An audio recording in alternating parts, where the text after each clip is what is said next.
ॐ श्री परमात्मने नमः। श्रीमद्भगवद्गीता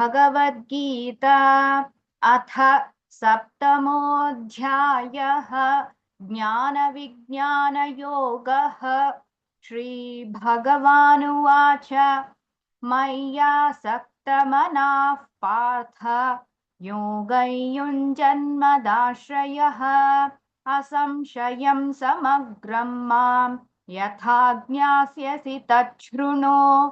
ज्ञानं तेऽहं सविज्ञानम् इदं वक्ष्याम्यशेषतः।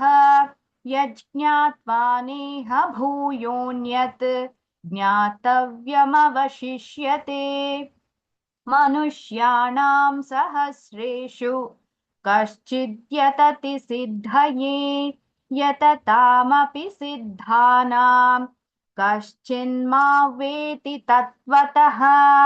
भूमिरापो नलो वायुः खं मनो बुद्धिरेव च अहङ्कार इतीयं मे भिन्ना प्रकृतिरष्टधा।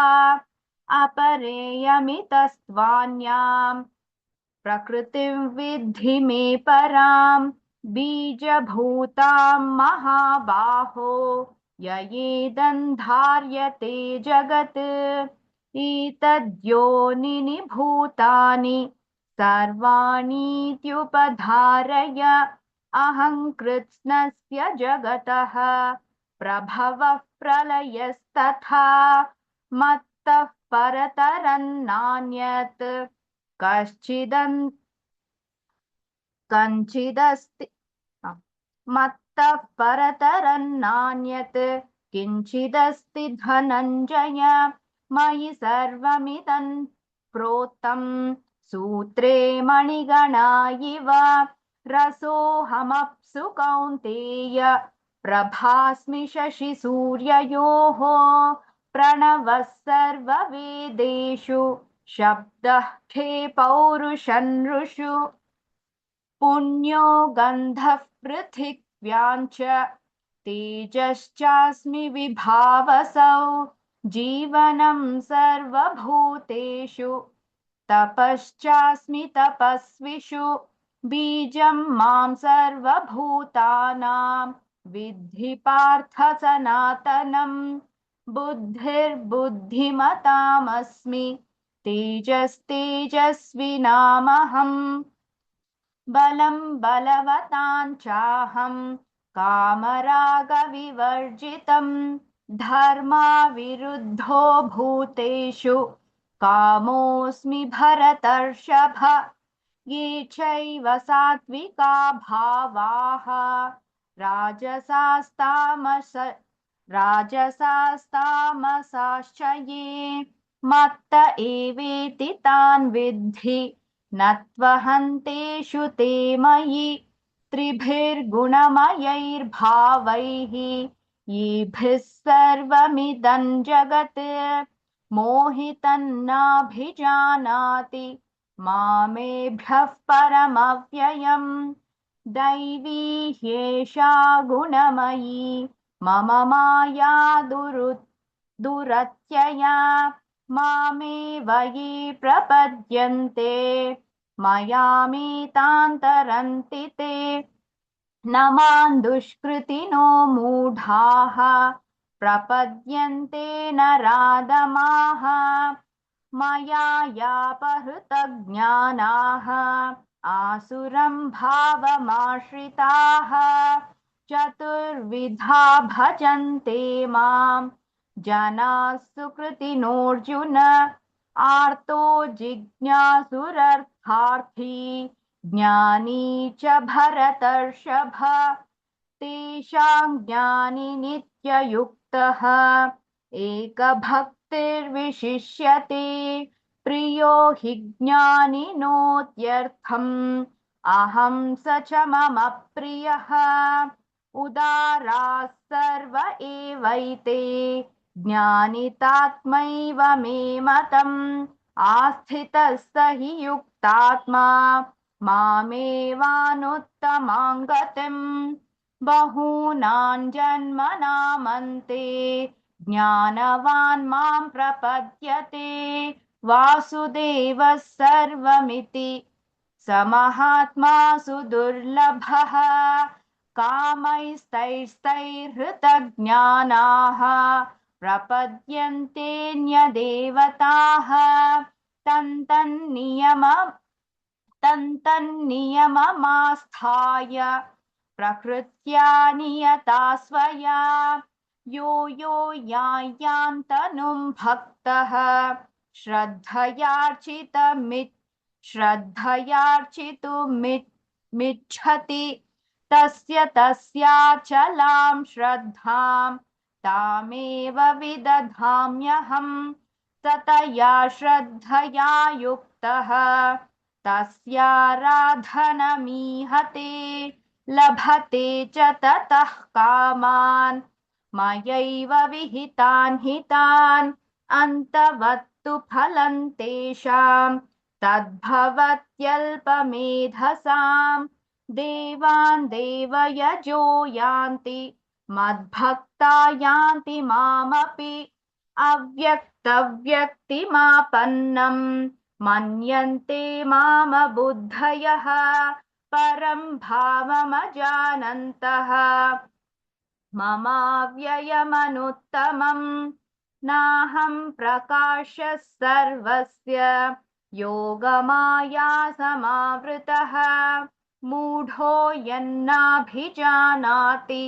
लोको मामजमव्ययम् वेदाहं समतीतानि वर्तमानानि चार्जुन भविष्याणि च भूतानि मां तु वेद न कश्चन इच्छाद्वेषसमुत्थेन द्वन्द्वद्वन्द्वोहेन भारत द्वन्द्वद्वन्द्वोहेन भारत सर्वभूतानि सम्मोहं सर्गे यान्ति परन्तप ईशां त्वन्तगतं पापं जनानां पुण्यकर्मणां ते द्वन्द्वमोहनिर्मुक्ताः भजन्ते मां दृढव्रताः जरामरणमोक्षाय मामाश्रित्य यतन्ति ये ते ब्रह्म तद्विदुः कृत्स्नम् अध्यात्मं कर्म चाखिलं साधिभूताधिदैवं मां साधियज्ञं च ये विदुः प्रयाणकालेऽपि च मां ते विदुर्युक्तचेतसः ॐ तत्सदिति श्रीमद्भगवद्गीतासु उपनिषत्सु ब्रह्मविद्यायां योगशास्त्रे श्रीकृष्णार्जुनसंवादे ज्ञानविज्ञानयोगो नाम सप्तमोऽध्यायः। ॐ श्री परमात्मने नमः। श्रीमद्भगवद्गीता अथ अष्टमोऽध्यायः अक्षरब्रह्मयोगः। अर्जुन उवाच किं तद्ब्रह्म किमध्यात्मं किं कर्म पुरुषोत्तम अधिभूतं च किं प्रोक्तम् अधिदैवं किमुच्यते अधियज्ञः कथं कोत्र देहेऽस्मिन् मधुसूदन प्रयाणकाले च कथं ज्ञेयोऽसि नियतात्मभिः। श्रीभगवानुवाच अक्षरं ब्रह्म परमं स्वभावोऽध्यात्ममुच्यते भूतभावोद्भवकरः विसर्गः कर्म संगितः अधिभूतं क्षरो भावः पुरुषश्चाधिदैवतम् अधियज्ञोऽहमेवात्र देहे देहभृतावर अन्तकाले च मामेव स्मरन् मुक्त्वा कलेवरं यः प्रयाति समद्भावं याति नास्त्यत्र संशयः। यं वापि स्मरन् भावं त्यजत्यन्ते कलेवरं तन्तमेवैति कौन्तेय सदा तद्भावभावितः तस्मात् सर्वेषु कालेषु मामनुस्मर युध्य च माम्यर्पितमनो बुद्धिः मामे वैश्यस्य संशयः मय्यर्पितमनो बुद्धिः मामे वैश्यस्य संशयः अभ्यासयोगयुक्तेन चेतसा नान्यगामिना परमं पुरुषं दिव्यं याति पार्थानुचिन्तयन् कविं पुराणमनुशासितारम् अनोरणीयां समनुस्मरेद्यः सर्वस्य धातारमचिन्त्य रूपम् आदित्यवर्णं तमसः परस्तात् प्रयाणकाले मनसाचलेन भक्त्या युक्तो योगबलेन चैव भ्रुवोर्मध्ये प्राणमावेश्य सम्यक् सतं परं पुरुषमुपैति दिव्यम् यदक्षरं वेदविदो वदन्ति विशन्ति यद्यतयो वीतरागाः यदिच्छन्तो ब्रह्मचर्यं चरन्ति तत्ते पदं संग्रहेण प्रवक्ष्ये सर्वद्वाराणि संयम्य मनोहृदि निरुध्य च मूर्ध्याधायात्मनः प्राणम् आस्थितो योगधारणाम् ओमित्येकाक्षरं ब्रह्म व्याहरन् मामनुस्मरन् यः प्रयाति त्यजन् देहं स याति परमां गतिम् अनन्यचेताः सततं यो मां स्मरति नित्यशः तस्याहं सुलभः पार्थ नित्ययुक्तस्य योगिनः मामुपेत्य पुनर्जन्म दुःखालयमशाश्वतम् नाप्नुवन्ति महात्मानः संसिद्धिं परमां गताः आब्रह्मभुवनाल्लोकाः पुनरावर्तिनोऽर्जुन मामुपेत्य तु कौन्तेय पुनर्जन्म न विद्यते सहस्रयुगपर्यन्तम् अहर्यद्ब्रह्मणो विदुः रात्रियुगसहस्रान्तां देहोरात्रविदो जनाः अव्यक्ताद्व्यक्तयः सर्वाः प्रभवन्त्यहरागमे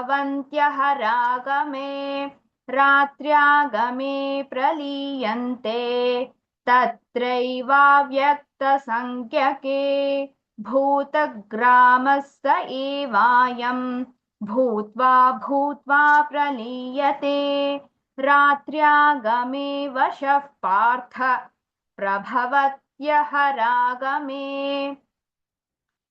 परस्तस्मात्तु भावोऽन्यो व्यक्तो व्यक्तात् सनातनः यस्य सर्वेषु भूतेषु नश्यत्सु न विनश्यति अव्यक्तोऽक्षर इत्युक्तः तमाहुः परमां गतिम् यं प्राप्य न निवर्तन्ते तद्धाम परमं मम पुरुषः स परः पार्थ भक्त्या लभ्यस्त्वनन्यया यस्यान्तस्थानि भूतानि येन सर्वमिदं ततं यत्र काले त्वनावृत्तिम् आवृत्तिं चैव योगिनः प्रयाता यान्ति तं कालं वक्ष्यामि भरतर्षभ अग्निर्ज्योतिरहः षण्मासा उत्तरायणम् तत्र प्रयाता गच्छन्ति ब्रह्मविदो जनाः धूमो रात्रिस्तथा कृष्णः षण्मासा दक्षिणायनम् तत्र चान्द्रामसञ्ज्योतिः योगी प्राप्य निवर्तते शुक्लकृष्णे गतिह्येते जगतः शाश्वते मते एकया यात्यनावृत्तिम् अनन्या वर्तते पुनः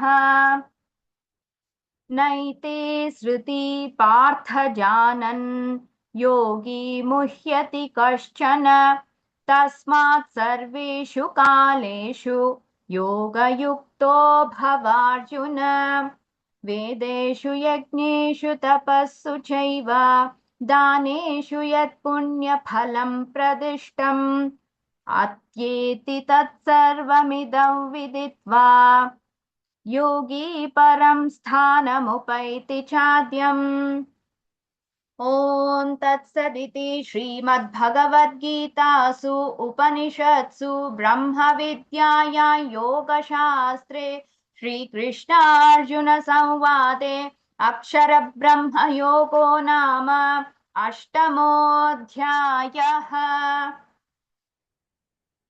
श्रीपरमात्मने नमः। श्रीमद्भगवद्गीता अथ नवमोऽध्यायः। राजविद्या राजगुह्ययोगः। श्रीभगवानुवाच इदं तु ते गुह्यतमं प्रवक्ष्याम्यनसूयवे ज्ञानविज्ञानसहितं यज्ञात्वा मोक्ष्यसे शुभात् राजविद्या राजगुह्यं पवित्रमिदमुत्तमं प्रत्यक्षावगमन् धर्म्यं सुसुखं कर्तुमव्ययम् अश्रद्दधानाः पुरुषाः धर्मस्यास्य परन्तप अप्राप्यमान् निवर्तन्ते मृत्युसंसारवर्त्मनि मया ततमिदं सर्वं जगदव्यक्तमूर्तिना मत्स्थानि सर्वभूतानि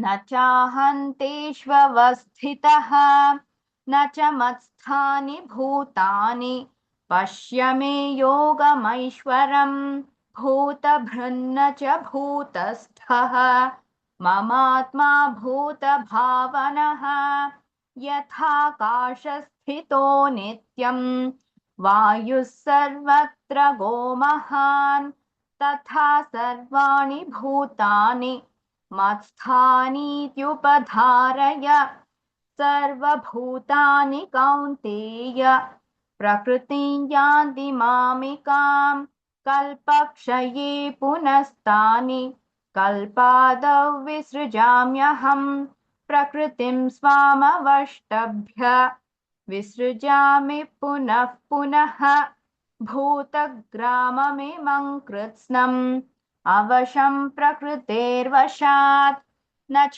मान्तानि कर्माणि निबध्नन्ति धनञ्जय उदासीनवदासीनम् असक्तं कर्मसु मयाध्यक्षेण प्रकृतिः सूयते सचराचरम् हेतुनानेन कौन्तेय जगद्विपरिवर्तते अवजानन्ति मां मूढाः मानुषीं तनुमाश्रितं परं भावमजानन्तः मम भूतमहेश्वरम् मोघाशामोघकर्माणः मोघज्ञानाविचेतसः राक्षसीमासुरीं चैव प्रकृतिं मोहिनीं श्रिताः महात्मानस्तु मां पार्थ दैवीं प्रकृतिमाश्रिताः भजन्त्यनन्यमनसः ज्ञात्वा भूतादिमव्ययम् सततं कीर्तयन्तो मां यतन्तश्च दृढव्रताः नमस्यन्तश्च मां भक्त्या नित्ययुक्ता उपासते ज्ञानयज्ञेन चाप्यन्ये यजन्तो मामुपासते एकत्वेन पृथक्त्वेन बहुधा विश्वतो मुखम् अहं क्रतुरहं यज्ञः स्वधाहमम् स्वधाहमहमौषधम् मन्त्रोऽहमहमेवाज्यम् अहमग्निरहं हुतम् पिताहमस् पिताहमस्य जगतः माता धाता पितामहः वेद्यं पवित्रमोङ्कारः